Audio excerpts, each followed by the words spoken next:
All right, everyone, welcome back to another one of the expert interview series. I'm super excited to have here today Richard J. Platt. If you've never heard of him, if you've never seen him before, I think you're in for a real treat. So Richard's a massage therapist, educator, clinical hypnotherapist, and author of the best-selling book, Massage Therapist Success Mindset, 8 Success Principles for the Massage Therapist Entrepreneur. So as a former massage therapist entrepreneur of nearly a decade, he turned his personal growth and development coach for massage therapists. He studied an application in the relationship between the conscious and subconscious mind, giving his clients unique perspective into their careers and personal lives. Richard's thought-leading principle gives his students a unique perspective into why they get the current results they're getting and how to achieve what they want within their industry successfully. Through Richard's methods and 8 success principles outlined in his book, his clients can set new goals and begin the journey to achieve the happiness and fulfillment they most desire within their massage therapy careers. So thank you so much for sitting down today, Richard. Yeah, thanks. So, I want to begin. I've got this blurb, but, like 4 or 5 sentences can really only say so much about a person. So why don't you tell us just your story through massage and kind of how you've ended up where you are now? Yeah, sure. So when I had graduated from high school, way back when, in 2002, or before 2002, I guess, I decided to go to school for massage therapy. And my mom is a reflexologist, and she did Reiki and all that. So that's kind of how I got my first taste into the massage industry. And I graduated from massage therapy school in 2002, and a couple of years later, I went and got my clinical hypnotherapy certification. I had, I guess, suffered quite a bit with severe social anxiety, and which made it kind of hard for me as a massage therapist. Because obviously as a massage therapist, you want to ensure that your clients are comfortable with you. And especially being a male massage therapist, there is a stigma, and there is still a stigma to this day, unfortunately, around that. And so I went and had a hypnotherapy treatment myself, and it unlayered things about me that I didn't realize. I didn't realize that aspects from my childhood were affecting how I was as an adult, and it was affecting decisions I was making. And it created this whole new world of awareness around how the mind works and how the mind operates, and it just fascinated me. And I saw a lot of it on my table because as a massage therapist, you are also a confidant, a counselor. You play all these different roles because your clients talk. And when you're giving your clients a massage, your clients do go into a state of hypnosis. Whether you know it or not, you're putting your clients into a very relaxed state, and that's what hypnosis is. And I found myself becoming fascinated with how my clients were bringing up things from their past and having almost like emotional meltdowns on the table. And so I had decided myself, well, I had fixed myself in this aspect, not necessarily fix myself, but help myself raise an awareness around why I was feeling the way I was feeling with the social anxiety. And so I decided to go and become a clinical hypnotherapist myself. So I took all this training around clinical hypnotherapy, and I took some advanced training in Germany and Hamburg, and came back to Canada, applied it to my practice, and it kind of took off from there. So that's kind of my massage therapy journey, and that lasted almost a decade. And I'm originally from Edmonton, Alberta, Canada, and I had ended up moving to. Do you want my whole kind of how I got to where I am now, or? Yeah. So I had moved to northern Alberta in a place called Fort McMurray, and still practicing massage. I closed my business down in Edmonton and moved up to Fort McMurray. And at that point, I went through almost a what do I want to do kind of crisis. And I decided to go and enter into a totally different industry, into occupational health and safety. I went from massaging people in a dim lit room with Enya playing and candles, and even though it was therapeutic, that was just the ambiance of it, to working in a heavy duty machine shop with these hyper masculinated guys, and having to learn how to adapt myself to that. And if you would have taken me from where I was as a massage therapist in the early stages who had social anxiety and had trouble talking to people, and throwing them into a completely different environment where it's more of a masculinated industry. I would not have done it at that point, but because I did all that work on myself, I did. So now I went through the corporate aspect of occupational health and safety, bounced around in different industries within that industry, and I had decided for myself that I was not following my passion.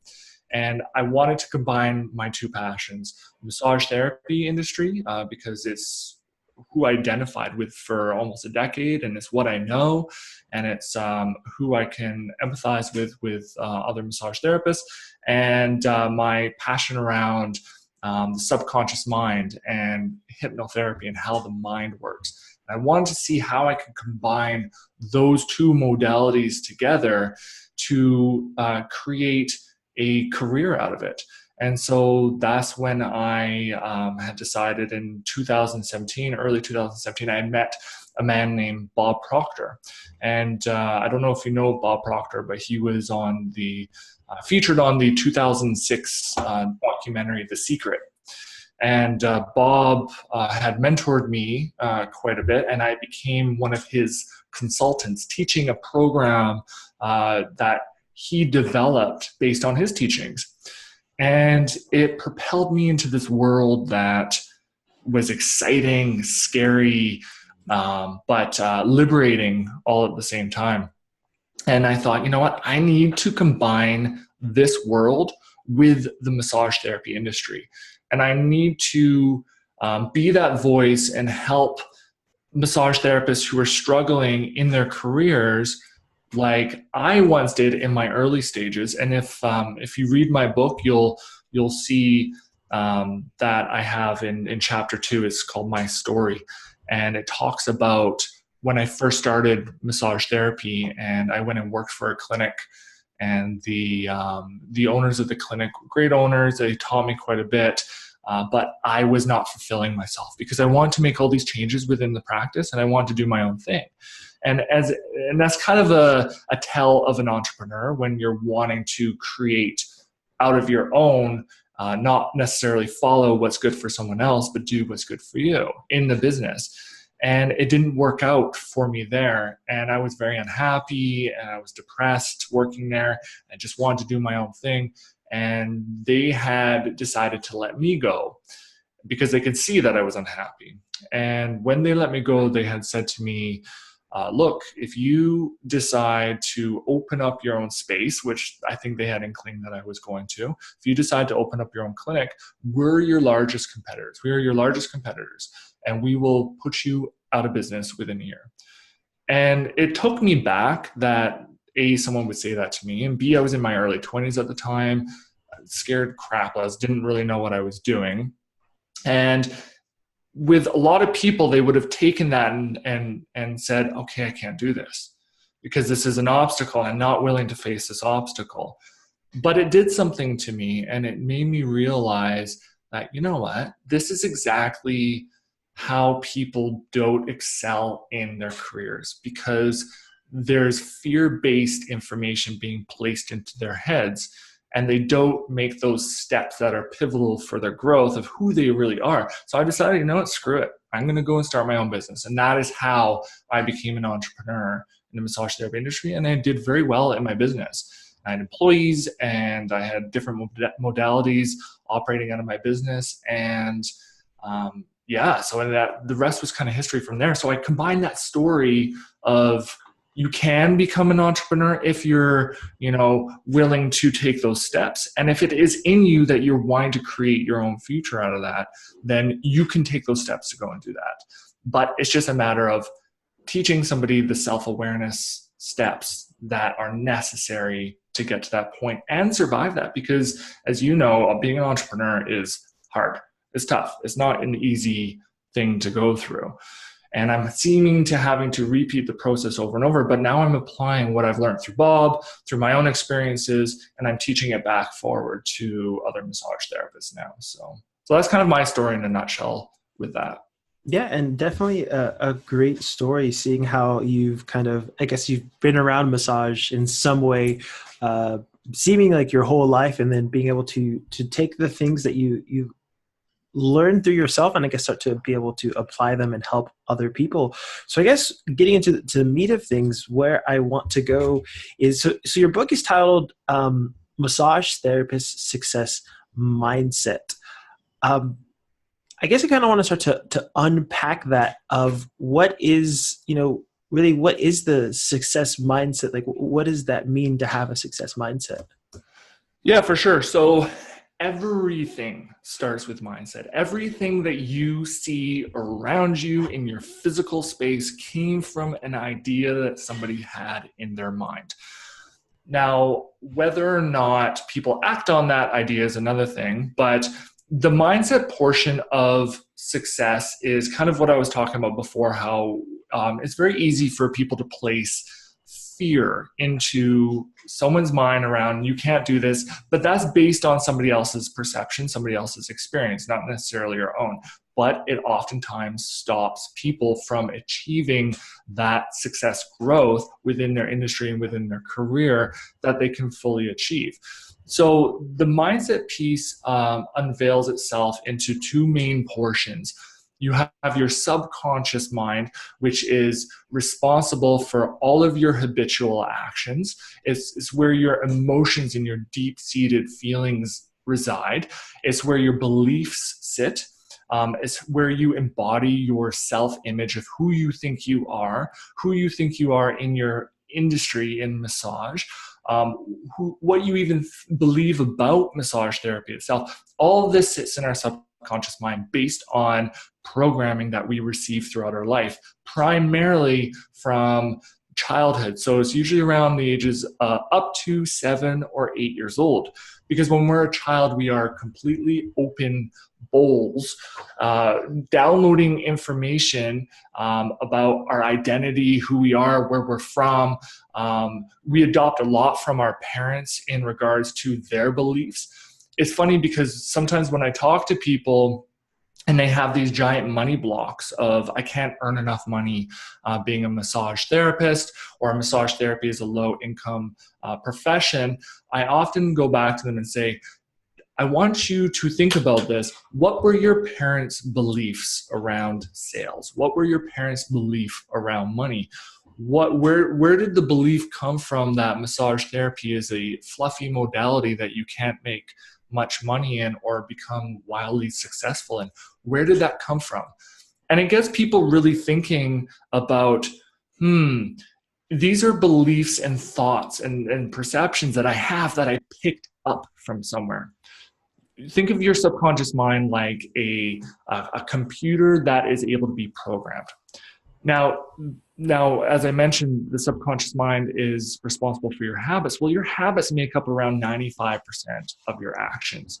So that's from the time you get out of bed in the morning to which leg you put in your pants first, which sock you put on first, how you brush your teeth, how you brush your hair. These are all habitual actions, and we do it without consciously thinking about it. Now, our reactions in life circumstance are also from the subconscious mind, because when we react instantly to something that happens in our environment, it is based on past experiences that we had and past programming. So your conscious mind is your thinking analytical mind. Your conscious mind is where you make decisions around your wants, things that you don't like, where you want to go in life. And you'll oftentimes as well see people who are wanting something in their life, but they're not achieving it. And there's a disconnect. It's like the knowing doing gap.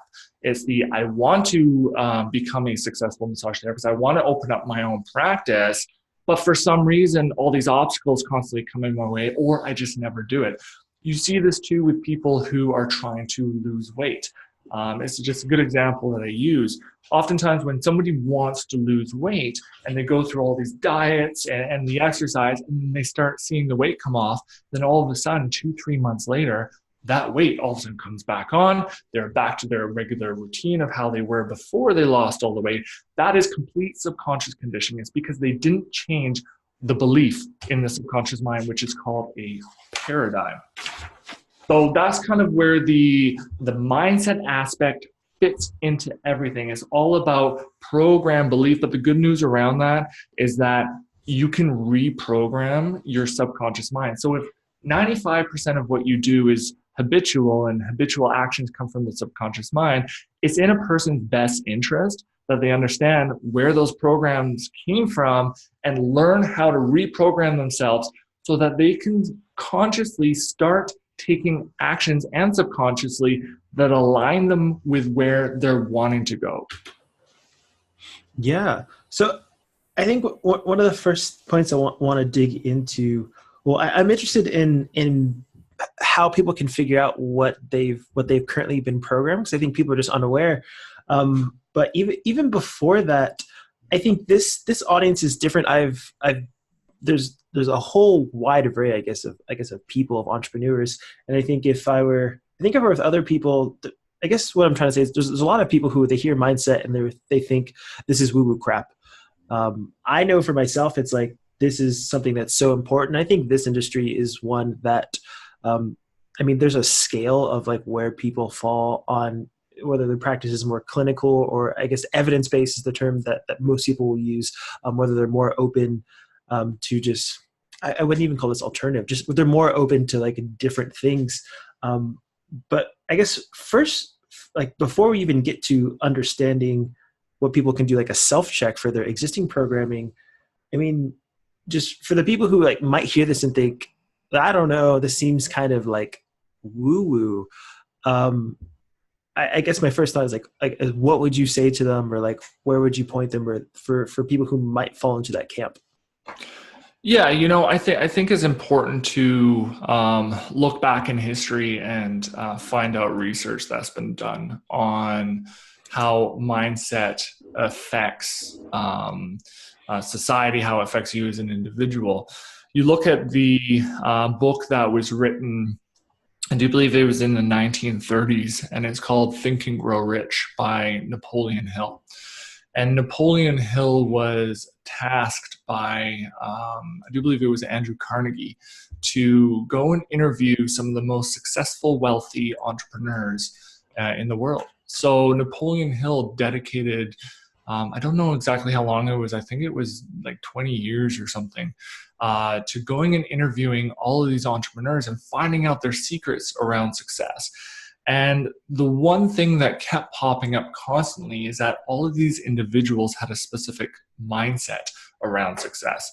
They had a specific routine that they did every single day, and how to train their mind to focus only and solely on what it is that they're wanting to achieve, and to discount and not entertain how it cannot be done. And with this mental programming, which it's mental programming, because a belief is just literally something that you tell yourself over and over and over again. It's a repetitive thought.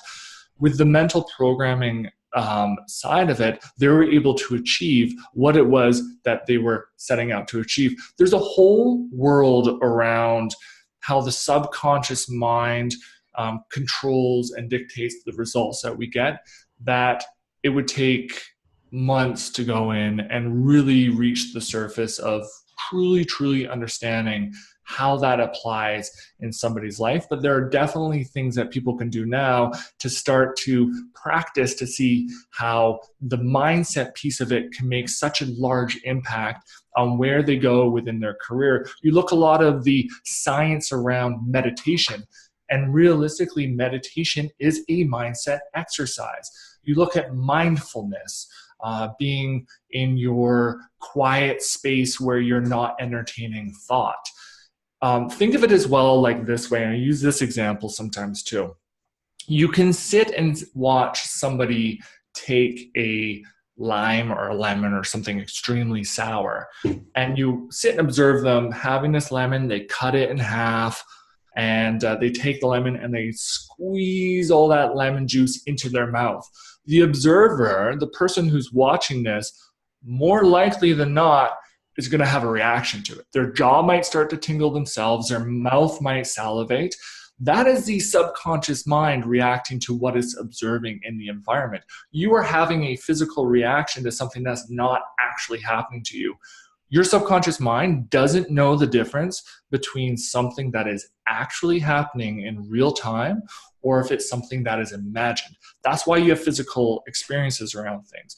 The same thing happens with just our thoughts. So if you have somebody who has a mindset that is revolved around pessimism or lack or poverty, those thoughts around those topics are going to trigger the subconscious mind into thinking that it is actually happening in real time. So what it does is it prepares itself for that. It seeks in its environment that which matches the beliefs that it has. And if you constantly think poverty or lack mindset, you are going to start to align yourself with things that validate that belief. That is why people repeat cycles of the same all the time. Yeah. So within that, I mean, I really love that explanation. Think and Grow Rich, I think, is a book that, because I know I have a colleague who's also gone through the Bob Proctor program. I know that is a really big focus there, and just that book is so powerful. And I love that example of the lemon. I know the one that comes to mind for me is, I think, the way Think and Grow Rich. I know it's like a whole, I think it's its entire chapter in the book about reprogramming your mind, saying it, and it goes into like exactly what you said. The subconscious doesn't know the difference, and then your subconscious can change your outlook, your conscious outlook, which then your outlook will change your actions. And through this point to point, you will go from a thought to the actual tangible action that causes whatever thing it is that you're going for to go and happen. So within that, I would imagine the first step before reprogramming your mind, and this is your space, so kind of correct me if I'm wrong, but I would imagine the first step is to, I guess, get an understanding of the existing programming. How can we start, I guess, like what's sort of step one that people need to get into? Yeah, step one, obviously pick up my book. I'm just kidding. But step one would be doing your own research and study on it for sure. Is finding other people who are in similar situations as you and who have shifted their own mindset around how they think about certain things and the results that they've produced from it. You can go in a little bit deeper in that way too, is understanding who you are in all of this. So understanding what beliefs that you currently have. A lot of people don't know what beliefs that they have. They're just acting them out without being consciously aware of them. So if I have a poverty mindset, I'm not going to go and seek out I'm not going to act out those actions of somebody who has an abundance mindset, because it's just not in alignment with who I am, because I don't believe in it. Whereas if you, like I was saying before, if you have a poverty mindset, you're going to avoid all of those things. So understanding who you are and all that, who you think you are and all of that, what beliefs you have. Once you list those beliefs you have, say about money, we'll just use money, or even clients as an example, economy. Once you list out those beliefs of what you think the world is like or what you can achieve or who you are in that, you want to take a really long look at those beliefs and say, where did these beliefs come from? Well, I didn't create them myself. These beliefs were picked up from either experiences that I've had or from programming that my parents or my peers as a child had given me. That would ultimately be the very first step around that, is understanding where this stuff came from. If you can understand where it came from, it helps you to disassociate. And that's very important, because you're not your thoughts, you are not your feelings. You have these things, you embody them and act them out. So once you are able to disassociate from those quote beliefs, or as I say in my book, paradigms, once you disassociate from those paradigms and say, these are programs, these are not who I am, I can really be who I want to be if I understand how this works, you are then able to go in and say, this is what I want. This is who I want to be. Now I need to understand how I program my mind, and I need to start applying that to myself and watch the results begin to happen from there. So that would be the first step that I would recommend people do. Now, I want to dive a little bit into the first step, and we probably won't deep dive into every step. I mean, this. Sure. We're not going to be in this like. I'm sure this could easily be like a 5-hour masterclass, and even more. But I do want to try and pull out as much actionable things, and I know we'll talk about the topic of just action in general as well later throughout this. Um, I know that this is advice that is like knowing yourself and starting to be aware of yourself is something that many people say, and I think the people who have gotten to that point, they really begin to understand it. You know, there's layers of understanding where you think you knew and then you have a new experience, you're like, oh, I really know. But for people who like, where can they go? Is there a quiz? Is there something they can take? You know, the first thing that comes to mind, and I wish I could remember who said it. Someone like did it as part of it. It was like a commencement speech, and it was like these two young fish are out swimming and enjoying their day when the older fish comes by and says, "Hey, how's the water?" And the two younger fish look at each other and be like, "What is water?" And it's like this idea of like, you know, I'm sure so many people are, when even like beginning the process of like, okay, let me figure out my biases, my programming, and they just like aren't even aware of like I didn't even know I felt this way about a certain thing. Are there any resources that you recommend someone go to start to figure out, I guess objectively as possible, like what are the things that have already been programmed? Yeah, absolutely. Well, first things first is that if you're watching this, that means that it has come into your awareness at some point, or else you probably wouldn't even see it. You probably see the video or listen to the audio and click off of it. But because you're watching it, you are now aware of it, or you were aware of it before, and your subconscious mind has directed you to things that contain that topic or that subject. I look at it also very much like if you've ever been in a situation where you're buying a new vehicle and you're doing all your research on this on certain types of vehicles, what vehicles you want for your needs and all this sort of stuff, and then all of a sudden you find a vehicle that you've never really seen before, you may have heard of, but you never really seen before, and then you start doing all this research on the vehicle. Then all of a sudden, like throughout the weeks, you start seeing this vehicle everywhere. Whereas before, you didn't notice this vehicle, but it didn't mean it wasn't already there. So it's really fascinating to observe how the awareness factor kicks into it, because I have had conversation with people who have they're completely closed off. They do think it's woo woo fluff, but and you cannot reach out and give information to people who are completely closed off from it. They just don't want to hear it because they're just not ready and they wouldn't hear it anyways. What I suggest people do if they want to learn more about this stuff is go to Google, YouTube. Go on a YouTube and type in, success mindset or mind conditioning, or there's plenty of content out there right now, like we were talking about with Think and Grow Rich, which has been around since the 30s. This stuff isn't new. It's not a fad. It hasn't just been out for the last couple of years and now trending. This stuff has been around for dozens and dozens of years. It's just now kind of coming to the surface because of social media and the reach that we have, that more people are becoming aware of it.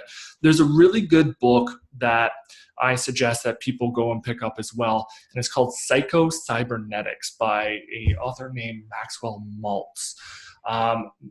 He had written this book all around how your self-image determines the results that you get in your life and how to reprogram that self-image. So again, there's tons of content out there. You just have to go online and Google search it and you find it. You listen to people like even celebrities like Jim Carrey or Will Smith, and you're constantly hearing them preach and talk about it's your mindset, it's how you believe, it's how you look at yourself, it's how you look at the world. Some of my own mentors being, like I mentioned, Bob Proctor. He actually just created a new documentary, or he was featured in a new documentary called Think and Grow Rich, The Legacy. So again, go check out that for some good research material and educating yourself as well. Jim Rohn is another good one that you can go on YouTube. I do a lot of listening on YouTube because I find that YouTube is the platform, one of the major platforms that you can go to for this free content and to educate yourself. But the trick around this too, honestly, DJ, is that you want to make sure that you are repetitively listening to the information, because that's how your mind learns and that's how you absorb information, is through repetition. I can consciously read something and spit it back out to you. It doesn't mean I understand it. But if I repetitively go over something over and over, I see things and read things or hear things that I didn't hear the first or second time. You think of movies like that. When you watch a movie or a TV show for the second time and things start to make sense, you're like, that's why that's like that, or whatever it may be. This stuff is the exact same. Any learning things is exactly the same way. Your subconscious mind learns through repetition. And so that's why the constant exposure to the information that you're learning about mindset is what's going to truly allow you to absorb that information and apply it effectively to your life. I know I'm going off on a little bit of tangent here, but I'm so passionate about this topic because when you wake up first thing in the morning, you are in your most vulnerable states, usually before you go to bed and when you wake up first thing in the morning, in that tired state. And that is the state when you're most vulnerable to suggestion.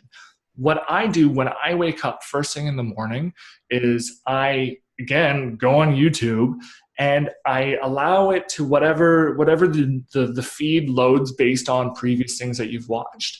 And mine is pretty much all, mindset conditioning and all that sort of stuff.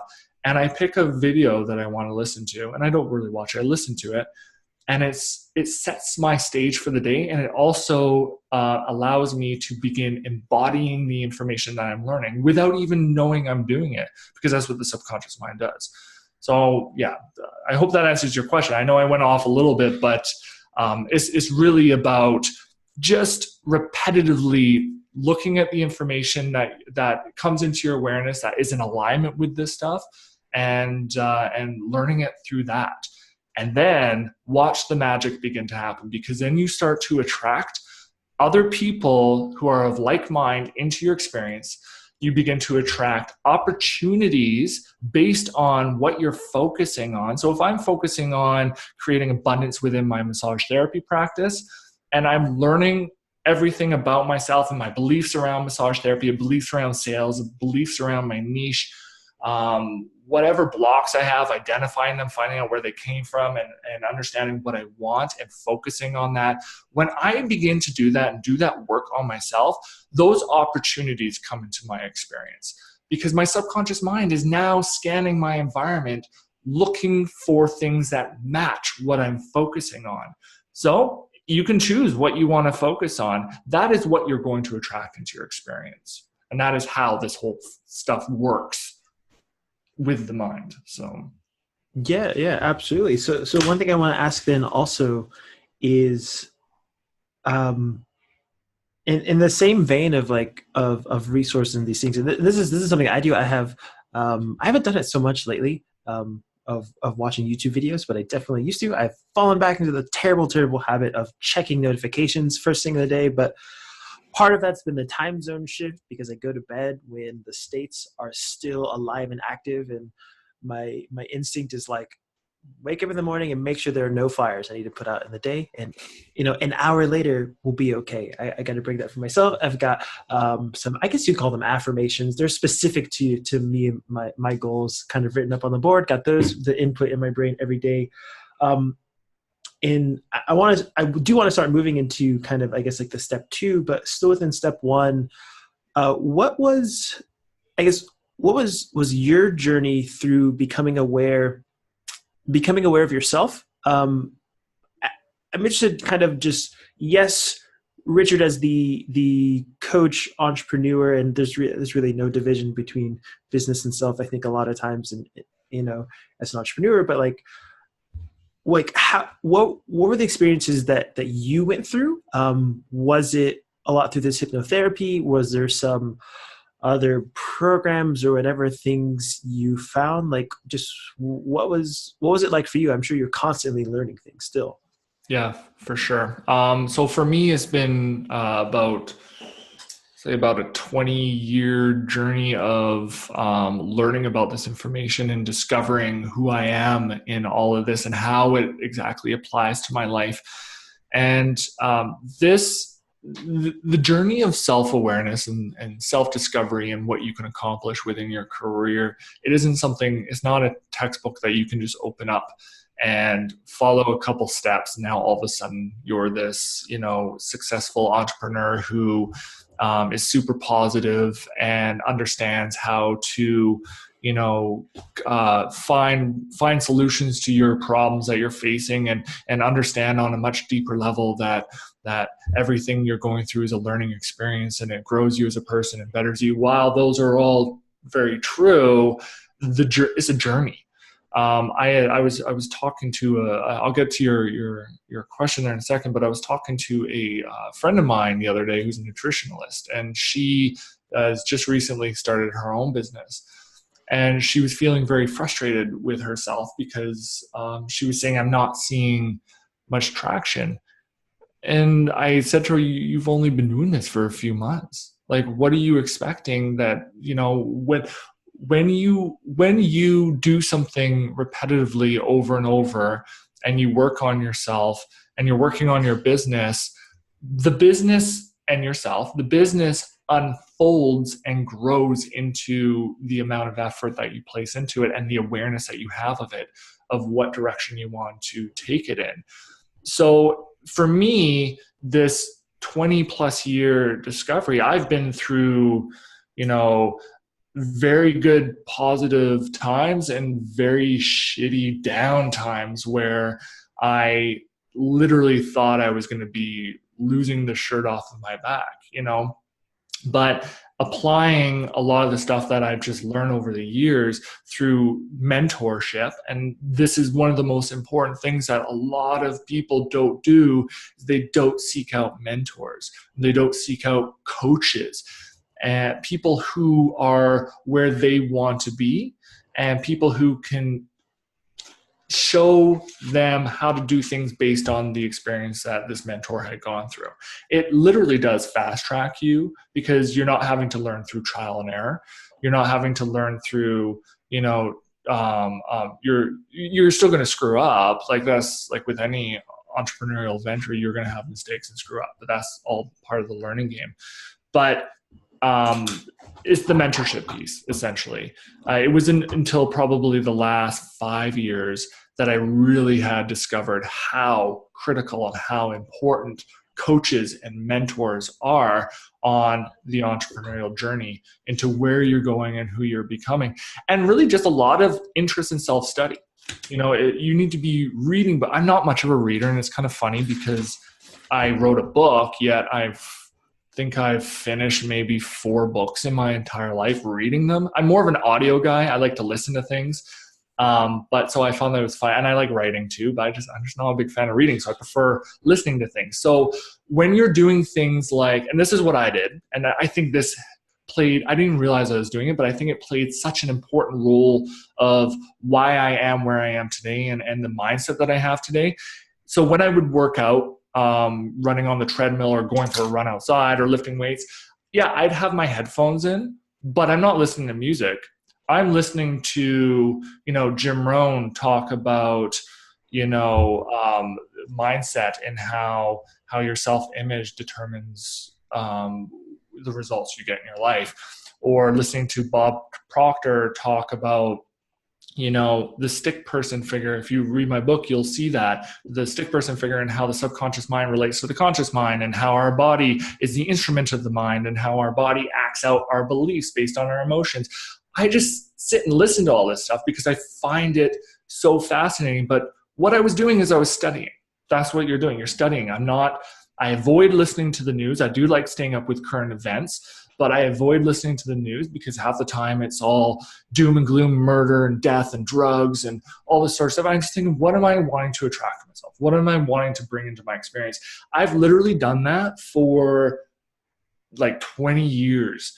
This same sort of routine over and over and over. And it's just a lot of me looking for it.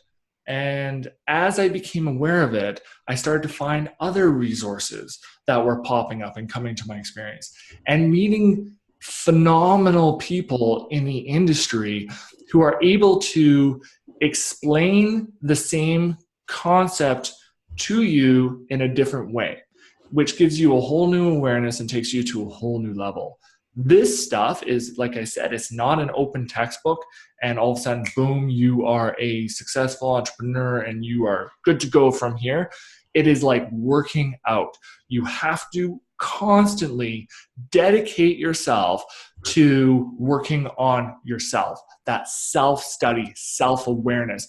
When shit hits the fan and you don't know what you're going to do, you need to understand how to train your mind to control your emotions so you don't flip into this big stress ball and make yourself ill.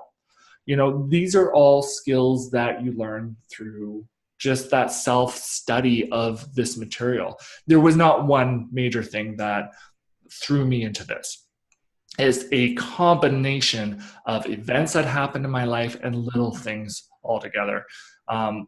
One of the big catalysts of somebody who I listened to quite a bit many years ago was Abraham Hicks. I don't know if you've heard of Abraham Hicks before, but to take the woo-woo fluffy out of it, the message there was from Abraham Hicks was that you can control your emotions. That your emotions are not you. If you're feeling stressed out at a moment's notice, you can imagine something in your mind, because again, going back to the fact that the subconscious mind doesn't know if it's happening for real or if you're imagining it, you can think of something in your mind that makes you happy and you can shift your emotion into that different feeling state. And so when I started, it really reminded me of, you know, the different layers and facets that are working in combination with each other that creates your health, your finances, how you do in business,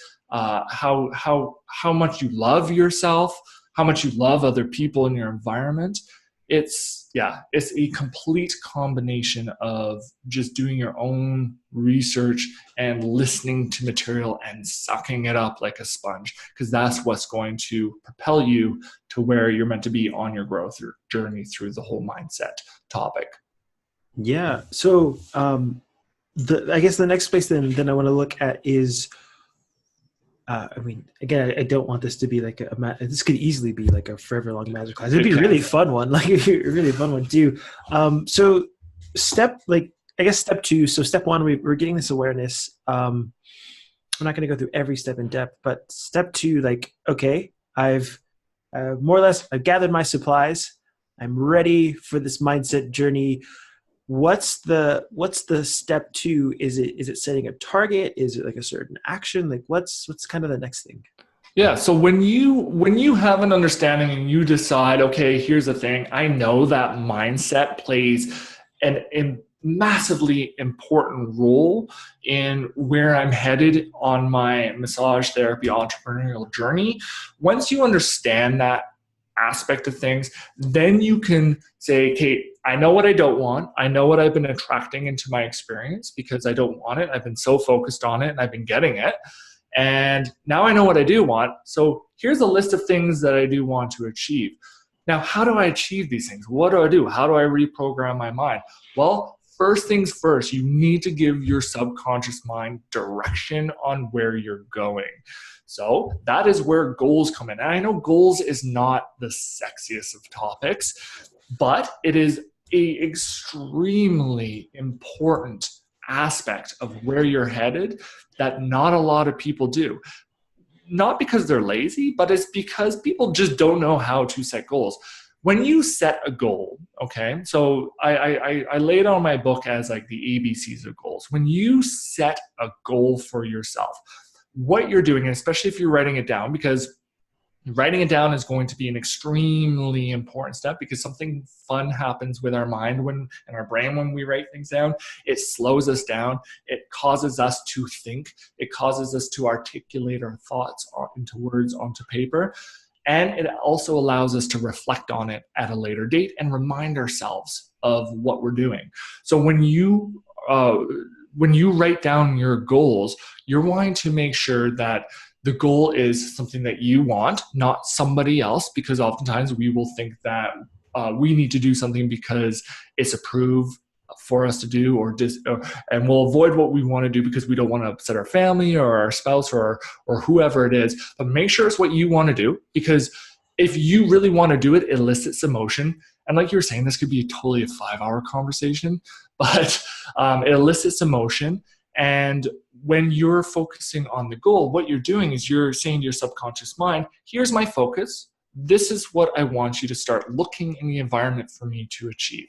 It goes back to the car thing, right? If I want a certain car, I've never seen it before, but now I'm focusing on it, I start seeing it everywhere and I get excited about it. That is what creates it to come into manifestation. So it's setting that goal for yourself, giving your subconscious mind a clear directive to work towards. And as long as you stay focused on that goal and keep your mind on that end result, don't worry about the how. The how doesn't matter. The subconscious mind looks after the how. The how comes into your experience if you make the decision to move ahead and work towards that goal. One of the problems that I see quite often is that people set goals that they've done for themselves before. Those types of goals don't grow you because you've done it before. You know how to do it. You wouldn't go and set a goal to buy, I'll use, Bob Proctor uses this analogy, somebody who wants to go and buy a brand new Pontiac. Why? Because their old Pontiac is, I don't know why I'm using Pontiac as an example, but the old Pontiac is breaking down. They want a new one. But the person bought that car brand new, so they already know how to buy a brand new Pontiac. They know how to buy a brand new car. It doesn't grow them. It's not going to take them into a place where they're a different person when they get there than they were before. This is the purpose around this. It's around becoming, you're still yourself, but you're becoming your more authentic self, and you're growing into who you want to be, which can create different results. Because the reason why you're repeating the same stuff in your practice, the same amount of clients, hitting that same cap of how much you can earn, is because you're not stretching and you're not growing yourself in your business. If you're afraid to go and start something new, good. I want you to be afraid. That fear is actually a good thing, because that fear is telling you there is growth there in it. On the other side of that fear is liberation and freedom. Now, that's not saying that fear isn't going to pop up, because I even get scared sometimes. I was nervous before this, doing this thing with you. But it doesn't stop me from doing it, because I know that on the other side of it, there is something new. There's new opportunities that come into our experience. So if you're afraid to start your business, like I was, when I was a practicing massage therapist, I was scared shitless. But I went and did it anyways, because I knew that I would be a different person than I was now, or was then. And it would create more opportunity for me. And I would adopt skills within myself that are transferable down to people who need to also hear that same message, so they can accomplish something more with themselves. So goal setting really is the step 2 in this whole process. Understanding what the hell is going on, why it is that you're producing the results you're getting, understanding what you want, and then articulating those wants down onto paper and focusing on those wants. That's the whole thing around goal setting there. So no, I think that's really, really great, and some great framework of how you can go in and actually set the goals. I love you said about just the liberation on the other side of the fear. I know that's something I've said, everything awesome that you want is the other side of fear. I think Will Smith has a variation. A lot of people have a variation of this quote of like pretty much everything that you want is the other side of fear. And it makes so much sense if you think about like what is fear, and it's this just I guess you could call it anxiety around the unknown. And obviously it's like if you're moving to a new place, like you cannot know what is going to be there. It's really natural that you might have some fear around whatever this thing is that you're attempting to go towards, and that being a really good thing to be able to kind of hold on to and channel. Well, and you want to know what fear is. There's a great acronym that I use for fear, and it's false environment appearing real. And I use that acronym because quite oftentimes when we do experience fear around creating something more within our businesses, it's usually revolved around, oh my God, what if? These aren't things that have even happened yet, but yet for some reason it scares us to the point where we don't want to move forward with it. What that is before, when I was mentioning the subconscious runs on beliefs and they're called paradigms, those paradigms have a directive. Those paradigms, those beliefs have an objective and they need to stay alive. Paradigms utilize fear because it protects you. It prevents you from changing the paradigm. It keeps you on track. You need to think of your self-image, your paradigms, your beliefs, like the thermostat in your home. You set your thermostat in your home at a set temperature. I'm going to use degrees Celsius because I'm in Canada. So you set it to, say, 21 degrees Celsius, which is nice room temperature, just above room temperature. And the door is left open to your house. The temperature begins to drop. You notice it starts to get a little bit cold in your house. There's a shift in the atmosphere. The mechanism in the thermostat picks up the variance in the temperature, ignites the furnace, pumps the heat back into the home, and brings the temperature back up to that 21 degrees Celsius mark. That is what your mind does when you make changes, because your mind, your paradigms are trying to keep you in the same mental programming that you've been in, that is running on, because it's a program. You cannot change the program unless you are consciously going in there and repetitively bombarding it with the new thought process that you want to achieve. It's just the way it works. So fear pops up, and that's why I use it again in my book, as you can utilize fear to your advantage. Because if you're starting a new endeavor in your massage therapy career and you have fear around it, that means that there's growth there.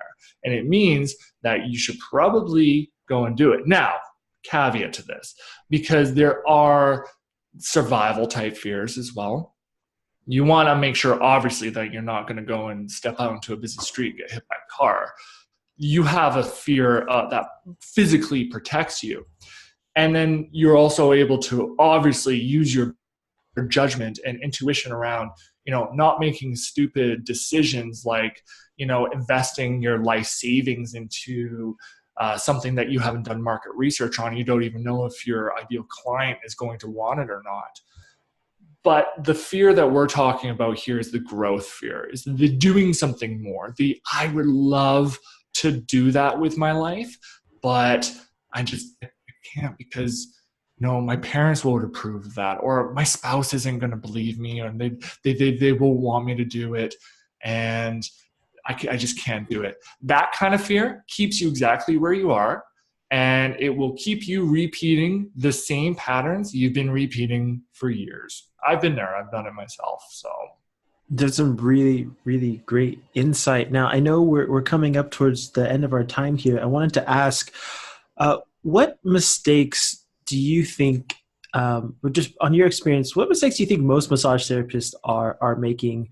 And I guess, the context is like in business, and everything kind of, connected through the person through business, but just what are the big mistakes that you see from your own experience, the people you've worked with? Yeah, two of the biggest mistakes that I often see with massage therapists are lack of goals. There's no direction in where they're going. They are essentially, I use this analogy in a blog I recently written and posted, was you're sitting on a boat in the ocean. You don't have an engine, you don't have a rudder, you don't have paddles. And you're allowing the currents and the winds to take you wherever you may go, hoping that you end up somewhere good, hoping that you don't hit a rock and sink or be boarded by pirates and killed. This is what you do to yourself when you don't set goals. Goal setting is not an activity of, I need to set a goal for my business because that's what I do. It's literally giving direction to your subconscious mind of where you want to head. And it's allowing you to look in your environment for things that match that. The next one that I often see, and you probably see this as well, is people casting such a wide net trying to get clients. You're not going to get clients this way. Well, you will get clients, but they're not necessarily going to be the clients that match your business or what you're wanting to do or your niche, if you even have a niche, because most massage therapists don't even have a niche or niche, however you want to say it. What they're doing is they're casting such a wide net. Nobody's looking for them. Yeah, sure, you can give a good massage. Yeah, you can, do trigger point therapy, and I can work on your tendonitis or your frozen shoulder or whatever it is I'm working on.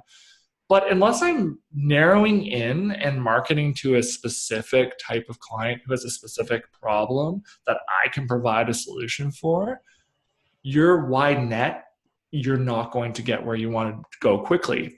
I had a mentor say to me, it was probably about 3 years ago now, said, hey, look, in order to become universal, you first need to learn how to become very specific. What that meant was, if I want to be able to serve a lot of clients with a lot of different things, I first need to learn how to serve few clients with a specific problem that I can help them with a solution with. Those clients are looking for you. Those clients are Google searching their problem, trying to find a solution for it. If you understand your focus, your niche, which is also a subset of a goal, if you can figure out what your niche is, what you're good at, what problem that you can solve for your clients, you can market directly to those clients down to the kilometer radius of where they live.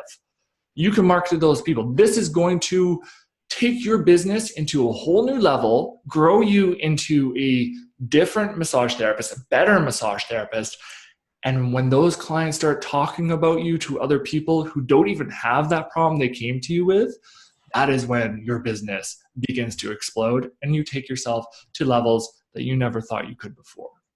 That's some really great advice, and I wholeheartedly agree. Just people, I agree with both points, not having a goal. I know one thing that I always say to people is it's okay if the goal changes, but you need to have a direction. And I used to play a lot of video games. The way I always relate it back is a lot of, I guess role-playing games, other types of games, usually have a little map on them. There might be like a dot, the direction you're headed, and the map is kind of covered. It's unseen. You can't really see all of it. There's a bunch of alleys and twists and turns, woods, whatever, that you cannot know. But at least if you have this dot that you're going towards, you will be able to figure it out along the way. Definitely so. And the same thing with marketing.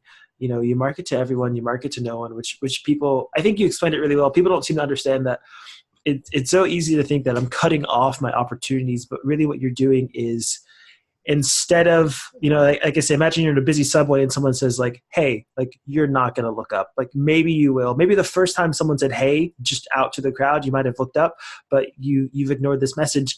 But if someone's standing there, if a random person's like, hey, Richard Platt, you're going to be like, whoa, this person is talking to me. There must be something. And that's the thing. What happens when you niche down in your marketing, you get that effect of, I think people, there are some people who are searching massage near me, and that's great, like on Google. But what's probably a lot more likely is someone's trying to figure out how to relieve shoulder pain. And that having the article, you being the shoulder pain relief, the frozen shoulder specialist, or whatever it is, whatever your niche is, like, people can instantly say, this is clearly for me. I have no choice but to buy these services because this is so clearly, obviously, going to get me the solution that I'm looking for. So we've come here on the end. I want to ask sort of a catch-all question. I mean, the context of this is really massage worker, massage therapists. I'm sure there's some other body workers and acupuncturists and maybe chiropractors, whoever who would be watching this. But with that context, I guess you have that world listening, watching. I'm hoping as many people as possible. Are there any final bits of advice or anything, kind of a blank slate to let the people know? Yeah, for sure. Understand that you don't know everything about your industry. You don't know everything about your mind and how things are. Remain open to possibilities and information that comes into your awareness, because typically things that are coming to awareness and the results that you get in your environment, in your experience with your business, your personal life, are a byproduct of what's going on inside of your mind. It's all a mirror and a reflection of things that are going on up here. Do your own research, do your own studies, figure out what works for you. There are hundreds of different avenues to go down. I teach what worked for me, and also what worked for my mentors. There are some things that always remain the same, though, is successful entrepreneurs do things a certain way. And when you figure out what that way is for you and how you can repetitively do these actions that you see results from, that's where you're going to see the momentum. And you also touched on a very good point, is that your goals are going to change. The goals will change based on who you are setting those goals, because who you are when you reach your end destination is not who you are right now. You're going to have different awarenesses, different perceptions, and therefore different goals. So just keep an open mind with it and understand that, yeah, action is imperative and it's important. You can't really drive a car, without the engine, or, operate an engine without a vehicle device to sit in, it's kind of a weird example, but make sure that you are understanding that mindset and action go together, because without the mindset and the perception of where you're headed, the action doesn't really mean much. You're just floating around hoping that something excellent is going to come into your experience. Whereas this way, you can direct it and you can propel yourself into the direction that you're wanting to go into. Absolutely. So thank you so much for taking the time to sit down and do this. This has been a really great conversation. I think one of the things is I've interviewed people in other contexts before. I used to do a lot of work in just other medical industries. And one of the things that I really found is that some of the best advice, some of the people who are really killing it for themselves, their clients, it's not always necessarily this industry specific things. Yes, there's a lens of here's how this applies to this industry, but those who've been able to grab on to these fundamentals, and everyone's got a different fundamental, I think, that they grab on more than others, but those who really can get these things, like you said, this is not new. Think and Grow Rich, written in the 30s. These are not wildly crazy. Sure, some of the research and the science backing it has been new and is constantly updated, but these fundamentals are really those things that I think set people apart and really set apart the therapists who are really going to grow and get to where they want to be, and those who are going to stay behind. So my final question is, if someone wants to learn more or connect with you, where's the best place for them to go? Yeah, so I'm pretty active on Facebook. I enjoy going into those groups. You can usually find me there. Richard J. Platt is my Facebook page. I have a Facebook group as well. That's for massage therapists. Massage Therapist Success Mindset is just named after my book. And they can also go on my website, Richard J. Platt with two T's, platt.com. So richardjplatt.com, and all my information's on there. All my blogs, I post a blog once a week, and I do a video recap of that blog as well. So I'm pretty active on social media, so they can find me through there. And lastly, I want to make sure people get an opportunity to check out your book. If someone wants to check out the book, where's the best place for them to go? Yeah, so right now what I'm doing is I'm allowing people to download the PDF manuscript copy of my book for free for the next week. So I'm going to leave that up for a bit. And what I'll do is I'll make sure it's up after this broadcast, and so that people can go and download it. They can go richardjplatt.com /free book. So richardjplatt.com /free book. I think it's the / that you see on their website. I'm pretty sure. Free book. Or you just go to my website and a pop-up will probably appear that says download the free PDF copy. Download that, give it a read. It's a printable version of it, but it's good to put on your bedside table and absorb some awesome awareness mindset information before you go to sleep. Yeah, perfect. And if you're watching this, once it's live, if you're watching this within this time frame, I'll make sure that there's a link that you can easily find this to go grab that free book. So thanks again so much, Richard. This has been a fantastic conversation. I think a lot of people are going to get a lot of value out of this. And if they didn't, something's wrong with them. Clearly, they need to go back, listen to it again. So thank you so much for your time. Thanks everyone for watching, listening, wherever it is that you may be.